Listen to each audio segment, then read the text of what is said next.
Faustino Catalina. Iglesia Noticia. COPE. Estar informado. Saludos y muy buenos días en este domingo 16 de diciembre, tercero del tiempo litúrgico del Adviento y conocido como Domingo de Gaudete, en el que les ofrecemos en los próximos minutos lo más destacado en la actualidad religiosa de estos últimos 7 días en el mundo y aquí en España. Esto es Iglesia Noticia, que nos va a llevar hasta las 9 de la mañana, momento en el que les ofreceremos la Santa Misa desde Toledo. Un informativo que hacemos hoy con Óscar Gómez en el control de sonido y con Nacho de Gamón y Amparo Latre en la redacción y producción, y con los siguientes titulares. Ayer se celebró la ceremonia de ordenación y toma de posesión como nuevo obispo de Ávila de José María Gil Tamayo, secretario general de la Conferencia Episcopal en los últimos 5 años. El obispado de Bilbao comunica a la Fiscalía y aparta de sus funciones a un sacerdote investigado por presuntos abusos sexuales. En su campaña de Navidad, Cáritas invita a sumarse al compromiso solidario para mejorar la vida de los más vulnerables. Las entidades educativas de la Iglesia y de centros concertados rechazan los cambios planteados por el Gobierno en la legislación educativa. Ayuda a la Iglesia necesitada dedica su campaña de Navidad a los cristianos de Siria. Y en el Vaticano se ha celebrado una nueva reunión del Consejo de Cardenales. Además, el Papa ha pedido una mejor distribución y una gestión sostenible y racional del agua en el mundo. Iglesia Noticia. COPE. Estar informado. Comenzamos el informativo de hoy con una mirada a la jornada de ayer sábado, en la que tuvo lugar la ordenación y toma de posesión del nuevo obispo de Ávila, José María Gil Tamayo, durante los últimos 5 años secretario general de la Conferencia Episcopal. Una ordenación en la que participaron más de 60 obispos y numerosos sacerdotes y fieles, además de una amplia representación de la Conferencia Episcopal. José María Gil Tamayo ha elegido como lema episcopal: no he venido a ser servido, sino a servir. COPE Ávila, Beatriz García, buenos días. Monseñor José María Gil Tamayo es ya obispo de Ávila. Su ordenación se desarrolló ayer con la presencia de casi 70 obispos y más de 1.500 personas que acudieron a la Catedral del Salvador de Ávila para acompañarle en este día tan especial. En sus primeras palabras, ya como prelado de la diócesis de Ávila, quiso destacar lo fundamental de fortalecer el aporte educativo a la sociedad como una de las mejores maneras de contribuir al progreso, y destacó el cuidado de las familias como una de sus prioridades pastorales. El hasta hace poco secretario de la Conferencia Episcopal Española destacó también la importancia de recuperar una mayor cultura vocacional y quiso transmitir un mensaje de ánimo a los sacerdotes. Especialmente a los sacerdotes les quiero dirigir unas palabras de aliento y de ánimo, sobre todo en estos momentos en que, tomando pie de pecados y delitos que desde la comunidad eclesial se han cometido y por los que pedimos perdón y trabajamos en su erradicación y prevención, se quiere extender injustamente un velo de sospecha sobre la multitud inmensa de sacerdotes buenos que sirven a Dios y a la gente de forma fiel, abnegada y ejemplar. La ceremonia estuvo presidida por el presidente de la Conferencia Episcopal Española, el abulense Ricardo Blázquez, quien le aconsejó una tarea fundamental a Monseñor Gil Tamayo: que cuide a los presbíteros. La celebración tuvo que detenerse durante más de media hora durante el rito de la ordenación, justo en la imposición de manos, debido a que un familiar de Monseñor Gil Tamayo sufrió un infarto sin que finalmente pudiera hacerse nada por salvar su vida. Escuelas católicas, junto a las principales organizaciones y sindicatos de la enseñanza concertada, han publicado un decálogo en el que expresan conjuntamente su rechazo a los anunciados cambios en la legislación educativa planteados en las últimas semanas. Entre otras razones de peso para esta oposición, señalan que la reforma que propone el Gobierno socialista se escuda en una urgencia que no existe y carece del más mínimo consenso. Además, asfixia el derecho a la libertad de enseñanza, relega a la enseñanza concertada a un papel secundario, conculca el derecho a la dirección del centro con la figura del comisario político, suprime referencias a la asignatura de religión, omite las necesarias previsiones económicas y adopta algunas medidas académicas dudosas. La diócesis de Bilbao ha apartado a un sacerdote por presuntos abusos en el grupo de Scouts de Vizcaya, en el que estaba vinculado por comportamientos inadecuados contra la libertad sexual que han sido puestos en conocimiento de la Fiscalía. El obispado ha condenado cualquier comportamiento de este tipo y ha mostrado su apoyo a las personas y familias afectadas a las que han ofrecido su ayuda. COPE Bilbao, Eloísa Santiago, buenos días. Buenos días. El Obispado de Bilbao, que por primera vez se enfrenta a un caso de este tipo, ha actuado con contundencia.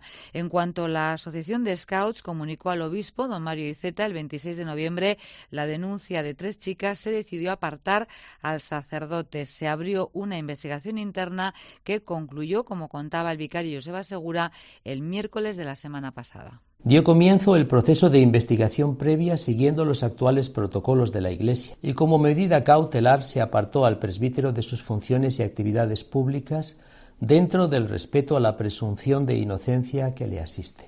A la investigación canónica se suma, pues, la que ha iniciado la Fiscalía. La diócesis vizcaína, entre tanto, destaca la ejemplaridad y entrega de la inmensa mayoría de los presbíteros y se compromete a seguir impulsando medidas de prevención, acompañamiento y formación para que el servicio de presbíteros no quede violentado por hechos que desdicen del ministerio que se les ha confiado.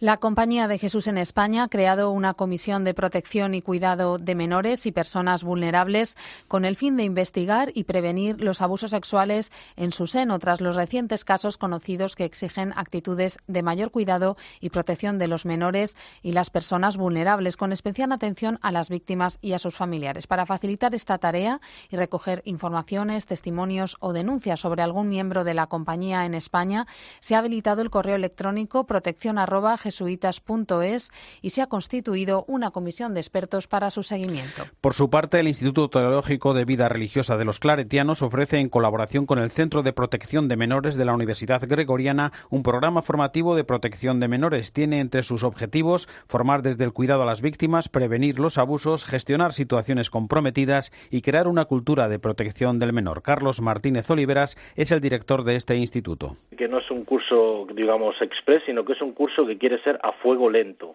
durante 2 cuatrimestres en 2 años consecutivos. Nosotros no queremos llegar rápido a las cosas, queremos llegar lejos y por lo tanto, de alguna manera queremos también que toda esta formación, todas estas experiencias, toda esta formación que vayamos recibiendo, de alguna manera vaya calando en el fondo, ¿no?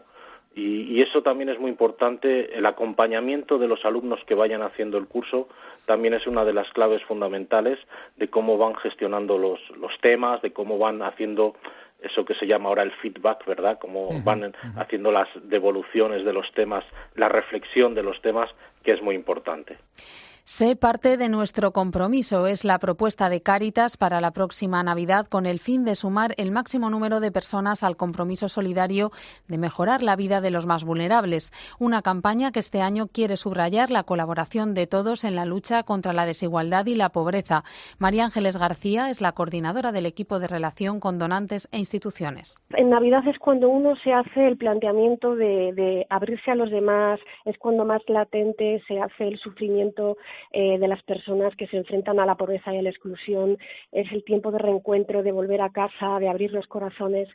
Pero esta campaña precisamente lo que dice es, no solo en Navidad, sino todos los días del año, feliz Navidad y feliz vida. Este feliz vida hace un llamamiento a una feliz vida todos los días del año. Es decir, esto debería ser desde enero hasta diciembre todos los días, pero en realidad el día a día nos come. Y bueno, pues la Navidad nos invita a reflexionar sobre el tipo de sociedad en la que vivimos y a replantearnos si realmente esta sociedad consumista es la que queremos tener y la que queremos transmitir a nuestros hijos. Entonces, bueno, pues por eso en Navidad hacemos nosotros este refuerzo de mensaje. Y seguimos hablando de Cáritas porque en Barcelona ha presentado un informe sobre vivienda que denuncia que casi 1 millón de personas subsisten en pisos en la diócesis sin las mínimas condiciones de dignidad. COPE Barcelona, Silvia Martínez. 1 de cada 3 personas viven en una situación insegura, como la de estar realquilados sin contrato, bajo amenaza de desalojo o en viviendas inadecuadas, ya sea sin célula de habitabilidad, en condiciones insalubres o sin suministros. Salvador Busquets, director de Cáritas Diocesana de Barcelona, ha reclamado una acción coordinada de la Administración para combatir esta problemática que, afirma, no puede solucionar por sí mismo el libre mercado. Constatamos que dejar solo en manos del libre mercado la solución a esta problemática no es factible. De alguna manera ha de intervenir la administración pública.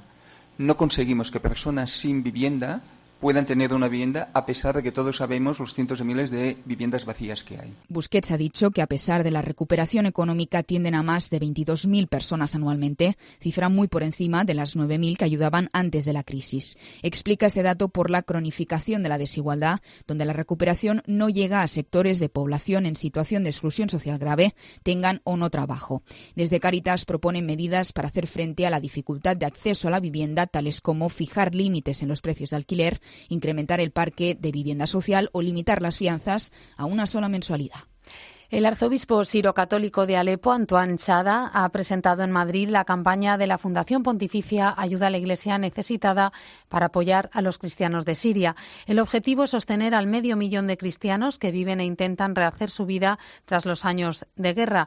Nacho de Gamón, buenos días. Muy buenos días. Cuando comenzó la guerra de Siria en 2011, los cristianos suponían el 10% de la población del país. Ahora apenas son el 4%.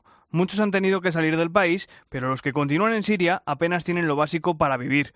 Por ello, el arzobispo de Alepo de los sirios católicos, Monseñor Antoine Chada, apela a nuestra generosidad y nos recuerda el drama que viven diariamente. Lo más importante no es la piedra, no de construir las iglesias y restaurarlas, sino asegurar la tranquilidad a los corazones de nuestros niños que se quedaron enfermos de esta guerra terrible que hemos sufrido. Restaurar corazones. Todavía tenemos miles de familias que viven ahí y que tenemos que sostener. El director de Ayuda a la Iglesia Necesitada en España, Javier Menéndez Ros, también explicó en la presentación en qué proyectos se concretará la ayuda que reciban. Lanzamos esta campaña que iniciamos en Navidad y nos gustaría que permaneciera durante bastante tiempo del año para cubrir hasta 134 proyectos. Nosotros queremos darles alimentos y medicinas, les queremos dar abrigo. Apoyamos proyectos para intentar recuperar a las personas de los traumas sufridos por la guerra. Intentamos reconstruir las casas, normalmente la propia casa que han tenido, y que vuelvan a tener un lugar, un hogar. Y allí donde han perdido sus iglesias, sus templos, pues también vamos a reconstruirlos,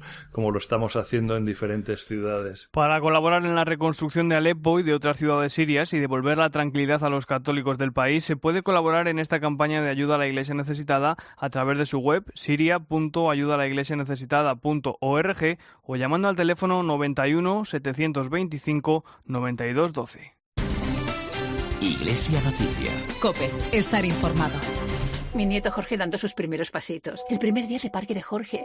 Jorge tomando su papilla. El segundo día de parque de Jorge. Ahora que lo compartimos todo, podemos compartir mucho más. En Manos Unidas compartimos un objetivo: acabar con el hambre en el mundo. Y para ello desarrollamos proyectos en 60 países. Con tu apoyo podemos lograrlo. Llama al 900-811-888 y comparte lo que importa. Iglesia Noticia. COPE. Estar informado.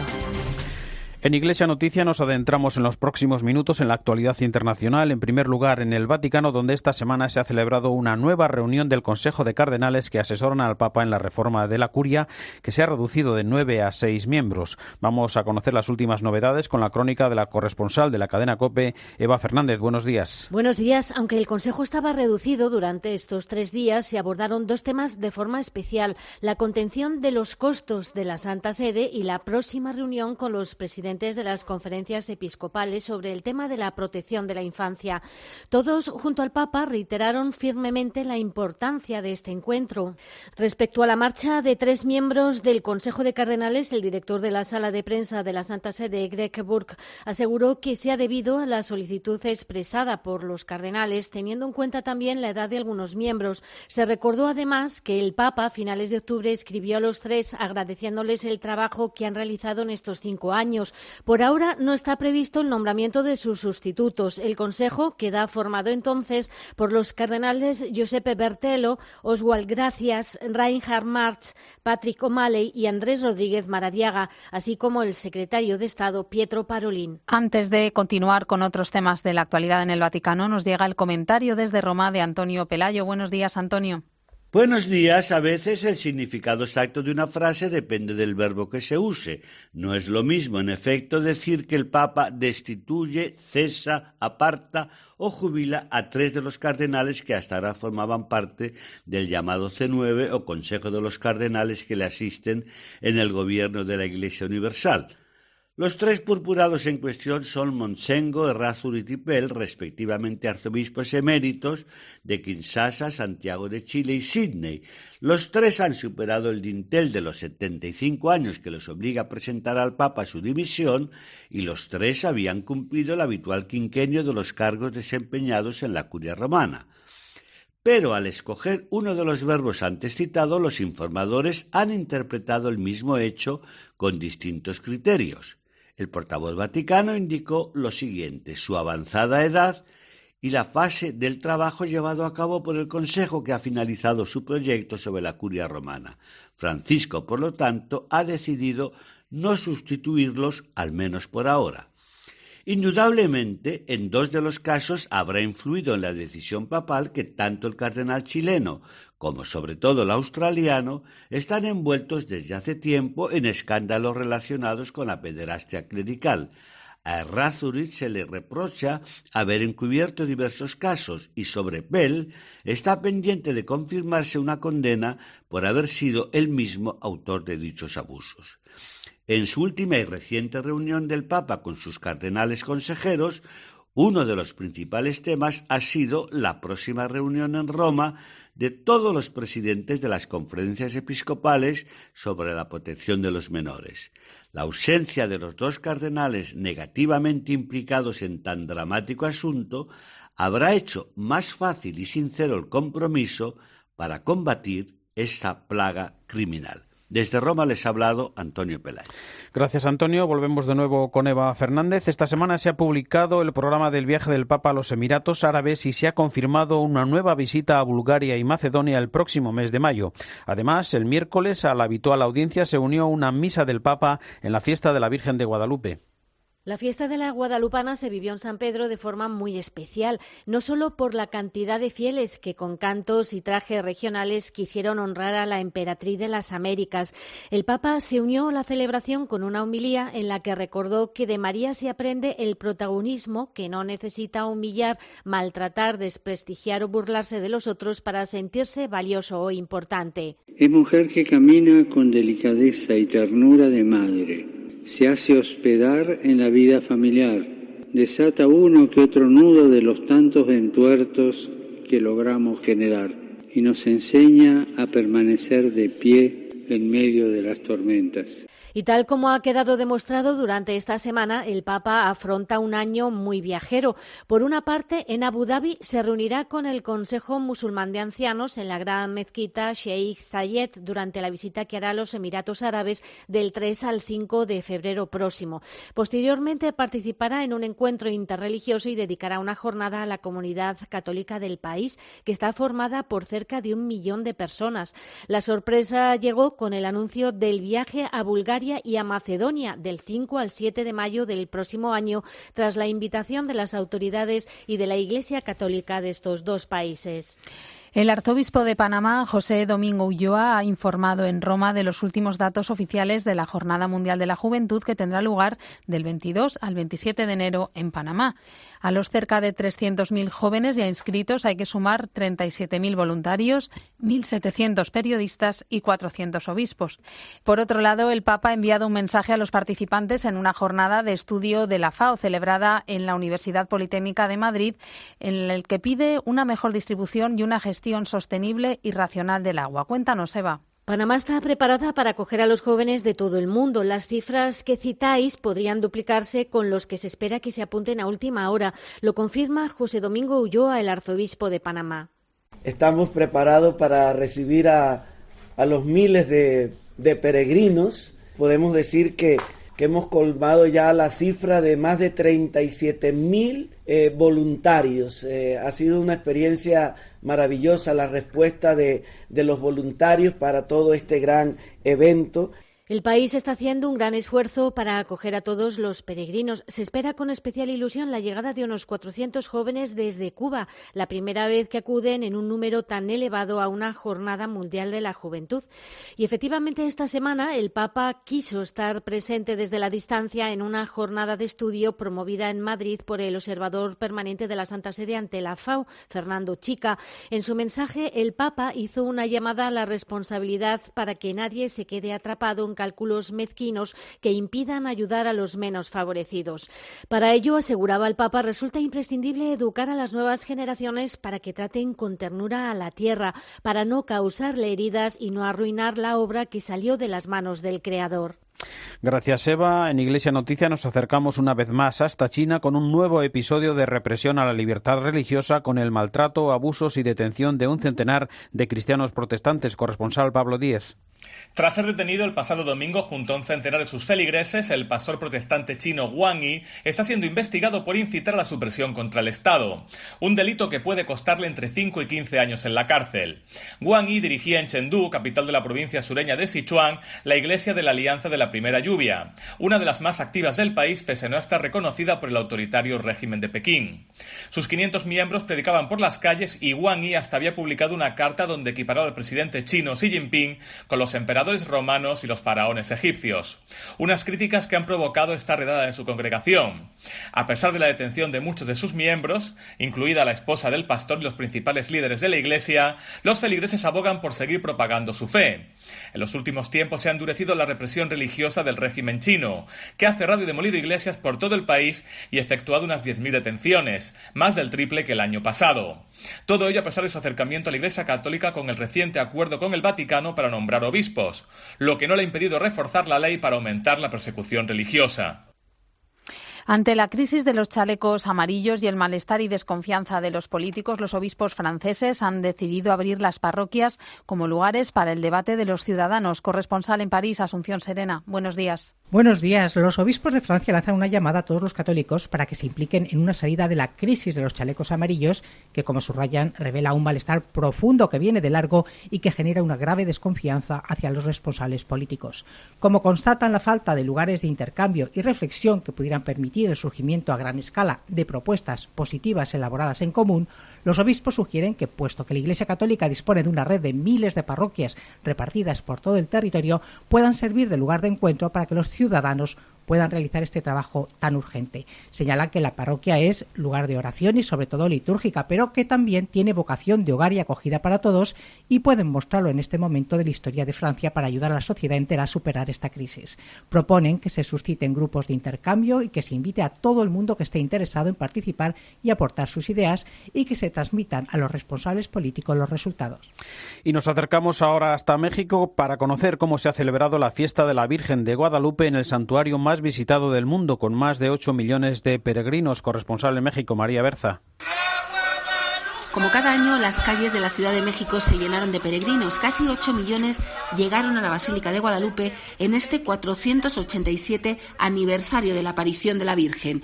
Hombres, mujeres y niños con promesas, agradecimientos o sueños. A pedirle que haga un milagro por uno de los bebés que traemos. Estamos aquí, agradecerle porque nos dio un año más de vida, darle gracias por la salud que nos ha dado a mí y a mi familia. Un enorme despliegue de seguridad garantizaba el orden, cientos de voluntarios entregaban agua y la explanada de la villa se convirtió en una fiesta que culminaba a medianoche del 12 de diciembre y sonaba así. Las tradicionales mañanitas que se cantan en todo cumpleaños y de manera especial en el Día de la Patrona de todos los latinoamericanos.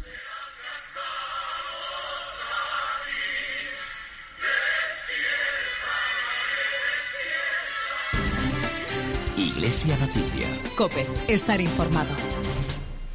En Iglesia Noticia contamos ahora otros asuntos. Con un poemario titulado Viernes Santo, el madrileño Antonio Martín de las Mulas ha sido galardonado con el Premio Mundial Fernando Rielo de Poesía Mística, según el fallo que se dio a conocer el jueves en el Instituto Cervantes de Nueva York.